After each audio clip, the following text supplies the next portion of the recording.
We live in an age of tons of information at our fingertips and seemingly endless options.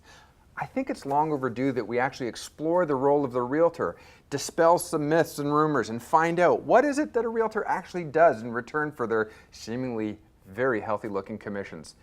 Don't go away. When we come back, I'm going to be speaking with Mike Montague, who is a professional realtor, and find out what do they do, what do they contribute, and how do they add value to the transaction.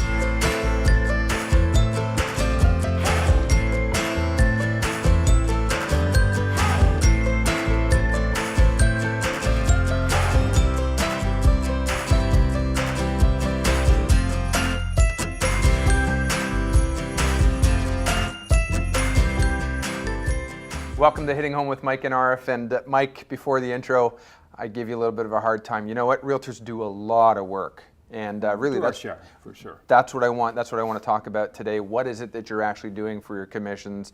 And it's a different beast, obviously. The sales industry, the sales profession in general, you're strictly commission. Yes. So you only. I don't want to say the term "you eat what you kill," but basically, you only eat when you produce. Yeah, it can be a long, trying winter sometimes, depending on the market. So, and depending on the work that the realtor's putting into it. Yeah, and really, you also live and die by the fact of what's available in terms of inventory in the marketplace. So we have good times and slow seasons, etc. Well, there are, but there is opportunity in any type of market for a savvy realtor. Whether it's a climbing market, whether it's a waning market. There is still opportunity out there. Well, let's get into that. Let's actually talk about what the role of the realtor is, because I mean, I think the kitchen conversation could be, well, you know, there's a guy who's or a lady who's gonna take me around and show me some open houses or show me the listings that are out there, and then we're gonna land on one and we're gonna do the deal. Touring around there. Yeah. Free coffee and. Sounds like an easy job. Yeah. Yeah, it sounds easy, but there's a lot more to it. So that's what I really want to get into. What actually is the responsibility of the realtor? Maybe you can open that up for us a little bit, and then I've got some questions I want to dive down into with you. I would boil it down to, I don't like to boil it down, but if you want to pick some top things, I would say knowledge is key, social abilities, and negotiating skills are probably the three components that best serve a realtor or allow a realtor to best serve a client. So let's put that into perspective. I mean, I'm a pretty handy fellow. I've gotten dirty in my garage and put my car up on jacks, and I've changed my tires, and I've changed my brakes, and I've changed the fluids in the car, and I can do all those kinds of things. Would I recommend it to somebody, though, if they're going to put their family in the car and drive down the highway doing 100 kilometers an hour? I'm not so sure that's the best advice. Sometimes you really do want to have a licensed mechanic. Safety in that case is key. It's your economic safety with regard to a home. So the famous line is that purchasing a home for your family is the single largest transaction that you're going to do in your lifetime, and yet more people spend more time and energy booking their next vacation to an all-inclusive or whatever it may be than they do actually getting familiar with the transaction itself. Well, and that's key there too, and more people are tempted to perhaps give it a shot on their own because there's billions of dollars being spent now invested in technology directly with regard to the real estate industry that are allowing people to do a lot more things on their own, not necessarily making them better at conducting the transaction, but giving them access to more information, the listing information that's there. So I almost think we've got a couple of shows here. I mean, there really is the perspective of the seller. You know what? I mean, I might be paying 4.5% to 6% commission to someone to sell my house. I can do it myself and save that money. Let's dispel that rumor right off the bat. Well, I always dispel that completely by saying, if you're a buyer and you're out there, I'm your realtor representing you as a buyer. Now, you as a buyer, you're not paying me directly to represent you. So why someone would choose not to use a buyer agent, I don't know. Mind you, it's going to come out of the price that they pay, right? It does. The seller's going to negotiate that. It does. It's factored into the price asked. But consider this: I'm representing you. You're going to go in and buy a self-represented for sale by owner property. You want to put an offer on it. My best advice to you is consider the fact that they're saving themselves, 4 to 6% on commission. So when you go in there to negotiate to buy that house, your starting point's automatically going to be that lower. It's going to be that much lower. And what typically happens for a lot of for sale by owners, they've spent their weekends trying to sell their house, dealt with people literally just coming and knocking at their door unannounced, wanting to see the house. trying to beat you down. When you finally get to that point of an offer coming in and you're reminded, well, you're saving money on commission, so You're I'm gonna pass taking that along that to me. off. Suddenly there's this epiphany, well, you know what, all that money I thought I was going to save, now I'm giving it to the buyer.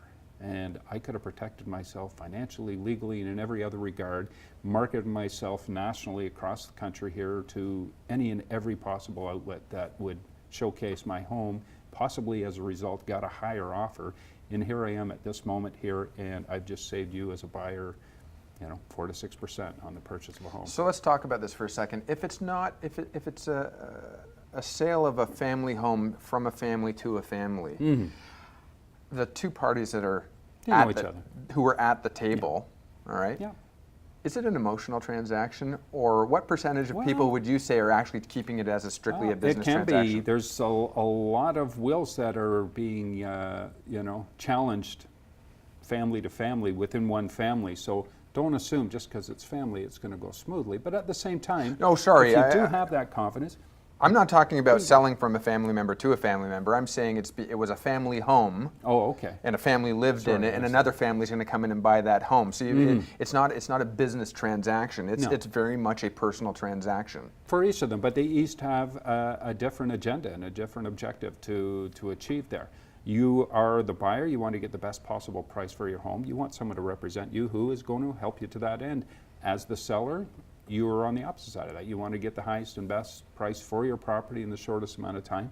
But just as importantly for both parties, you want that transaction to go smoothly. You don't want to, a month or two after closing, find that there's some legal issue that now has to be dealt with, and now you're dealing with lawyers, and what looked like a lot of money for a commission ends up paling in comparison to the legal costs that you now find yourself We'll get into engaged that in a little bit. Really, let's focus right now just on the transaction itself. I mean, what is the value that having a representative brings to the table as an intermediary between the two parties? As an intermediary, like from what side perspective? From the buyer side, the seller side? Do you know what I think for the purpose of the show? I mean, if you're trying to think of why use a realtor or not, I mean, I think let's look at it from the perspective of potentially a first-time buyer. First-time buyer. Yeah. Well, you want to know that all the information that's out there is going to be coming to you. You've got someone going to bat for you. You're at work during the day. You don't have time to be looking at all the latest homes.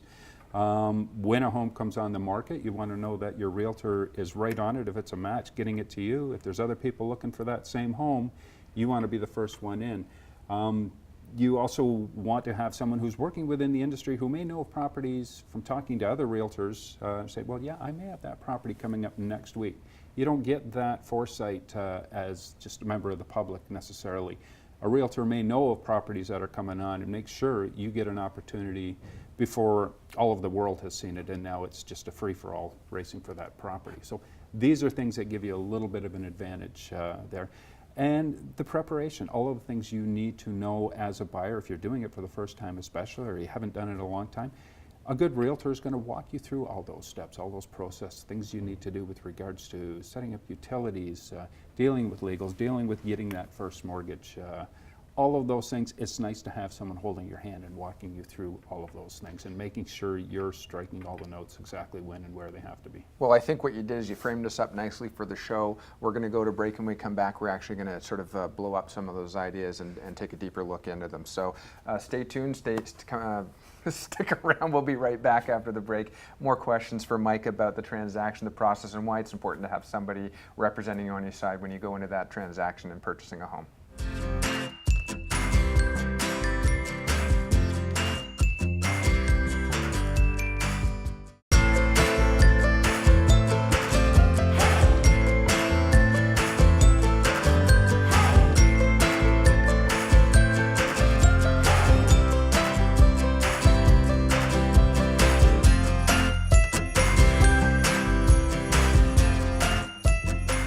Welcome back to Hitting Home with Mike and Arif, and on this segment, Mike, you've been good enough to put yourself in the spotlight and talk about the role of a realtor, what you actually bring to the transaction. Bring it on, trip me up here. All right, you started the segment though with the first thing, your top three, and that one really was knowledge of the marketplace. And let's talk about that. Let's imagine actually, because we've been talking for the past year that while the home prices in Barrie may have gone up considerably over the last 5 years, home prices may have doubled. We're still very attractive in the Simcoe County area and the Barrie area to buyers coming out of the GTA? Oh, for sure. Our price points are far more reasonable than what you're seeing down there. Okay, so they've heard all the great things. We've got high speed, or we've got mass transit. We've got GO train. We're on the 400 corridor. We've got a beautiful lake that is the envy of the area. People want to buy in Barrie. The price, they can buy more home for the dollar in the area. It's a great place to raise your kids. You could still commute if you're one of the, call it 25% of the population, maybe that is commuting,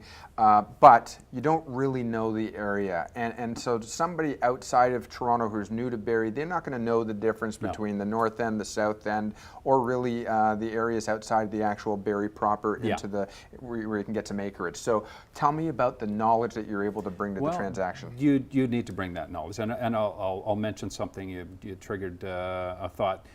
This was about 10 years ago or so. I sold a home to a couple they bought in Southwest Barrie in the Holly area.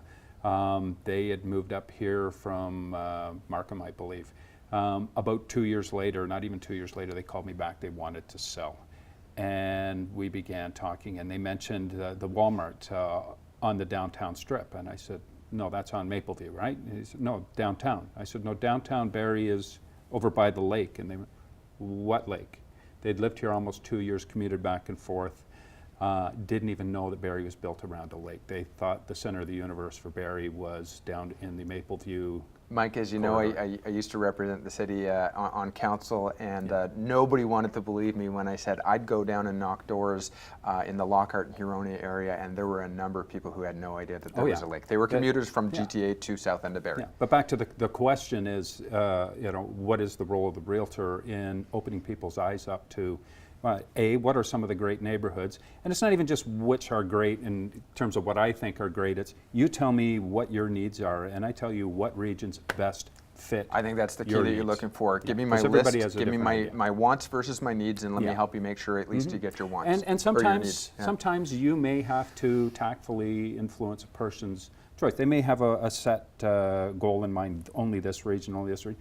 If you can, again, tactfully introduce, well, you know what, you might want to consider this. I've had people start out looking this way physically and all the amenities they want and end up buying something completely different because they realize through the process, well, there is a lot more than my limited list of priorities. So there's a lot more to it, though, than just price point.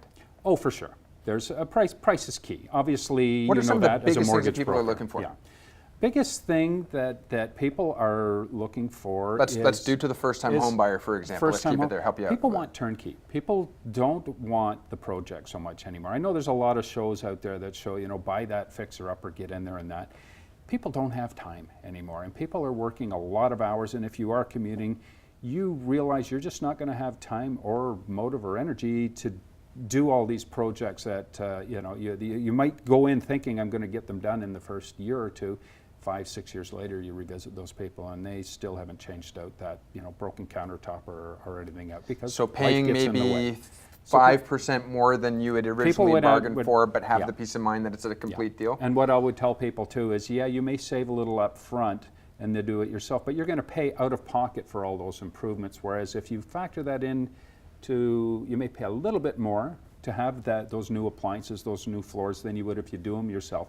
But you're going to get to factor them over the term of your mortgage rather than have to be out of pocket every time you go into Lowe's or Home Depot and want to do that project. So sometimes that works better financially for people, and it gives them back their time. So I found a home in the south end of Barrie. It's brand new. Nobody's lived in it before. I'm buying it off of maybe it's resale. Not necessarily builder's inventory. It's resale. But I'm buying a home in a new subdivision that's maybe 5 years old, and I've got a beautiful tree line behind me, and part of the listing says, looks onto the forest, right? Looks onto some EP or looks onto the forest, and or there's going to be a school beside your at the end of the block.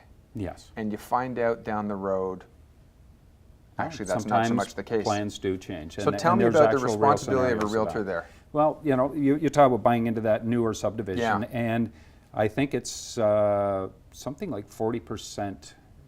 Don't quote me exactly on that number. 40% of new homes will resell within the first 4 years again. So a lot of people will trade.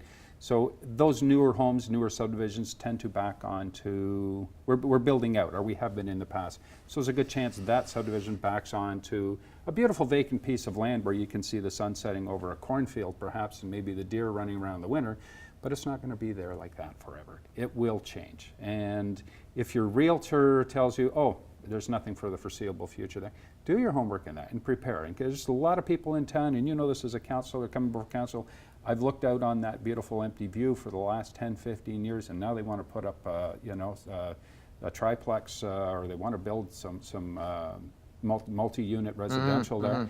And I feel for those people, but at the same time, there's nothing that ever indicated that that property would always remain unchanged. What was I hate the to other say side it. of Well, that? I might kind of smile, but I talk about the school a lot. The schools, and yes. I kind of smile because, you know, more often than not, one of the arguments against allowing for growth in that what used to be, what was theoretically potentially proposed to be a school zone, Yeah. that turns out to be that the school board didn't need it. They didn't see the growth projections. So And they're that's going to happened build. right here in Barrie. They're going to build too. another 100 homes on that plot, and one Yeah. of the biggest concerns was, but that's where I used to walk my dog.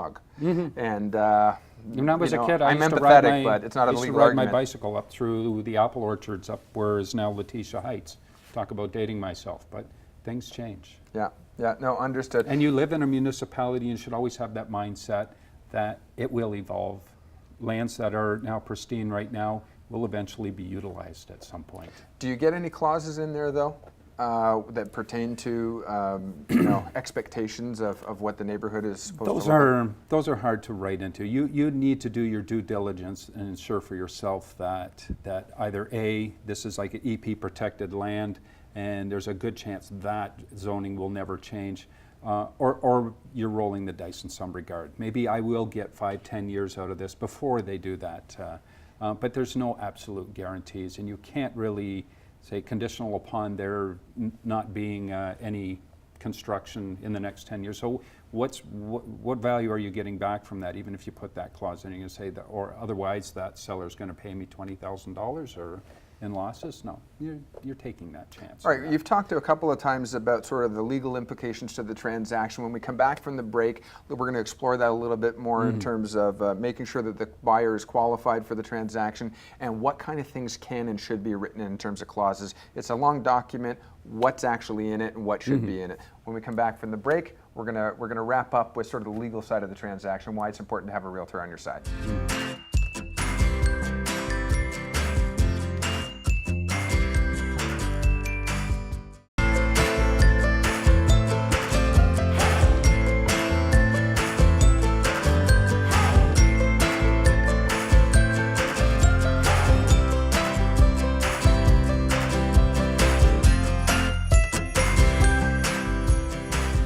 And welcome back to Hitting Home with Mike and Arif. And on the show, I've been grilling Mike. I've been putting him on the spotlight about the Like transaction. one of our guests.